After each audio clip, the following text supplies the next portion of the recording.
जय हिंद साथियों, मेरा नाम है विशाल और स्वागत करता हूं आपके इस प्यारे से चैनल में। मैं एक बार फिर से हाजिर हूं एक नई लेटेस्ट अपडेट के साथ। तो दोस्तों, आज है तीसरा दिन इस वीक का जो मार्केट लगातार नेगेटिव गया हुआ है। लगातार 3 दिनों से मार्केट नेगेटिव रिटर्न हम दे रहे हैं और आज भी मार्केट जो है लगभग वो आधे % के हिसाब से गिरा हुआ है। तो हम आज दोस्तों जानेंगे कि मार्केट का क्या हाल है।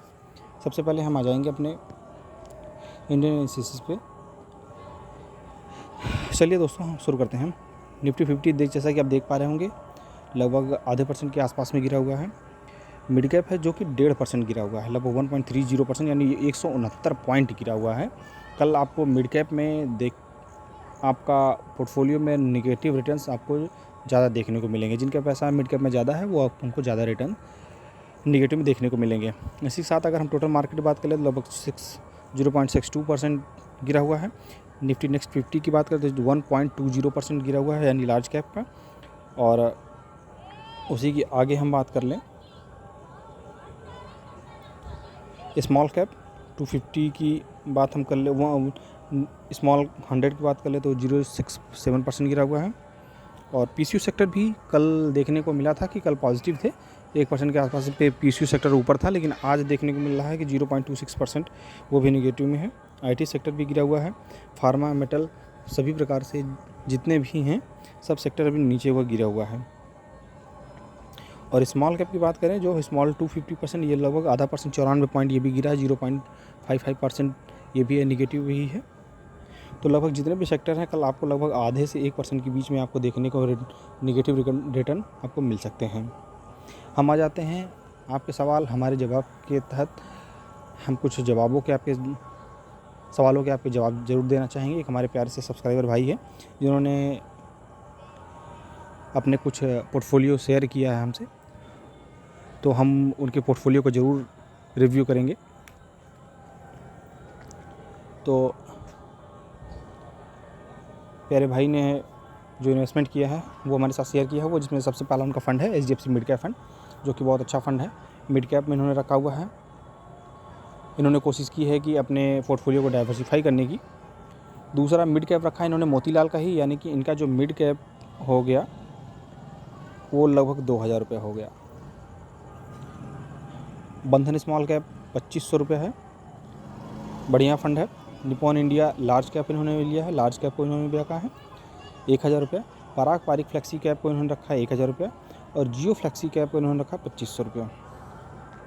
दोस्तों, मेरे द्वारा कोई भी बताई गई जो जानकारी है कोई आप सलाह नहीं है, कोई रिकमेंडेड नहीं है।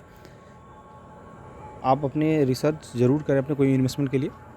दोस्तों, मुझे लगता है कि यहाँ पे मिड कैप आपको एक ही रखना था। यदि आप इन्वेस्टमेंट कर रहे हैं लगातार तो कोई बात नहीं, लेकिन इस प्रकार से अगर आप मिड कैप में ही अगर दो फंड रखेंगे तो मिड कैप कंपनियों में आपके जो पोर्टफोलियो ओवरलैप हो जाएंगे, क्योंकि एक ही फंड जो होते हैं जो मिड कैप होती हैं उन्हीं कंपनियों में पैसा लगाती है, और चाहे दूसरे फंड को लेंगे उसी में सेम करेंगे, तो आपका जो फंड हो वो ओवरलैप ना होने पावे।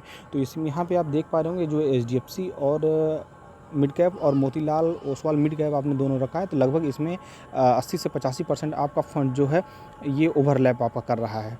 कोशिश करें कि आप एक ही फंड में इन्वेस्ट करें तो ज़्यादा बेटर रहेगा। जिस प्रकार आपने बंधन स्मॉल कैप रखा है, एक ही स्मॉल कैप रखा, वो बेटर है, वो सही है। निपॉन इंडिया लार्ज कैप रखा, आपने लार्ज सेक्टर लिया है, वो भी एकदम बढ़िया है। पारिक फ्लेक्सी कैप या जियो फ्लेक्सी कैप, देखिए वहाँ पे आपने दोनों को अगर कोशिश आप करते एक ही फंड में या पारिक फ्लेक्सी में ही आपने जो 2500 और 1000 की फ्लेक्सी कैप में SIP की, उसको एक ही SIP में करके 3500 की SIP कर लेते तो वो ज़्यादा बेटर रहता। कोशिश ये करें कि अपने पोर्टफोलियो को डाइवर्सिफाई करें, क्योंकि इसमें आपका जो ओवरलैप है वो काफ़ी है। मिड कैप में भी ओवरलैप है और फ्लेक्सी कैप में भी ओवरलैप है। इसलिए अगर आप शुरू ही कर दिए हैं तो अलग बात है, वरना अपने पोर्टफोलियो को डाइवर्सिफाई ही रखें। जो जियो फ्लेक्सी कैप रखे हैं, अगर आपकी इच्छा हो आप दोनों में रिसर्च कर लें, जो आपको ज़्यादा सूटेबल रहे, जो ज़्यादा बेटर लगे आपको, उसी में एक ही में फ्लेक्सी कैप में रखें, जिससे ओवरलैपिंग की समस्या ना हो। वैसे जो इन्वेस्टिंग है आपका 9,000 रुपये पर मंथ है, बहुत बढ़िया है। आपने जो रखा बहुत ही बढ़िया शुरुआत किया है। यहाँ पे आपने अपनी एज और कितने वर्षों के लिए आप इन्वेस्ट करना चाहते हैं वो आपने मेंशन नहीं किया है। अगर आप वो मेंशन करते तो वो ज़्यादा बेटर रहता। बहरहाल आपका फंड्स बहुत अच्छे हैं। अगर यदि लॉन्ग टर्म के लिए रखना चाहते हैं तो थोड़ा सा आप इसमें सुधार करेंगे तो बहुत बढ़िया आपका फंड रहेगा। दोस्तों, यदि आपकी भी कोई वीडियो, आपकी भी कोई पोर्टफोलियो हमसे शेयर करना हो, आपकी कोई राय हो, कोई क्वेरी हो, कोई जानकारी हो तो हमें ज़रूर कमेंट बॉक्स में करें। हम उसको सॉल्व करने की, मदद करने की या सहयोग प्राप्त करने के लिए जो भी हो, मैं आपको सहयोग करने में आपकी पूरी मदद करूंगा। और इसी प्रकार डेली वीडियो अपडेट्स पाने के लिए हमारे इस चैनल को ज़रूर से सब्सक्राइब कर लें और अपना प्यार दें, लाइक करें, कमेंट ज़रूर करना न भूलें। मिलते हैं दोस्तों कल की एक नई वीडियो में एक नई अपडेट के साथ। तब तक के दोस्तों जय जय, बाय बाय, धन्यवाद, जय हिंद।